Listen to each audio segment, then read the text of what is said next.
Do you also being confused in the reaction of agglutination?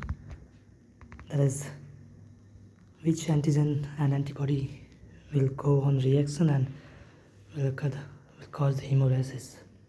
If yes, then this is the trick. The antibody will be given as anti-A, anti-B, anti-C, anti-D, like this. And you've taken the blood in which basically the RBC is there. Imagine the RBC and its membrane, and on the membrane there is antigen, which is the food of the antibody. Now, if you mix this blood, that is, you are mixing this RBC on this C of antibody, the antibody in search of the food which are present on the RBC membrane.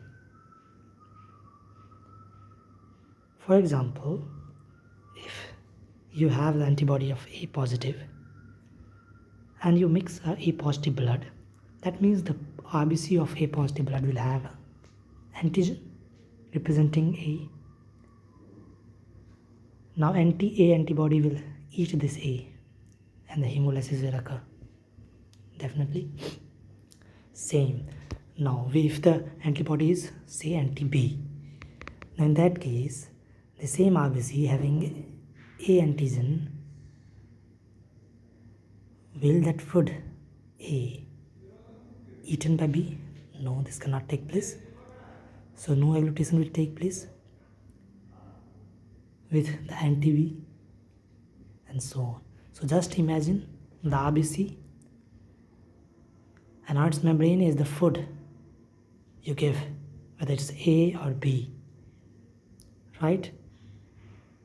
And this food will be eaten by the antibody, the corresponding antibody. Anti-A will eat the antigen A, anti-B will eat the antigen B. Anti-B means it is against B. Against B means it is against the antigen B. That means anti-B will eat the antigen B.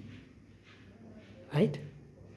Anti-B is the antibody and B is the antigen. So this antibody, anti-B, will eat its food, and this food is antigen B, which is present on the RBC membrane. So just think about the RBC membrane and something as food, which is the antigen, and this food will be eaten by the corresponding antibody.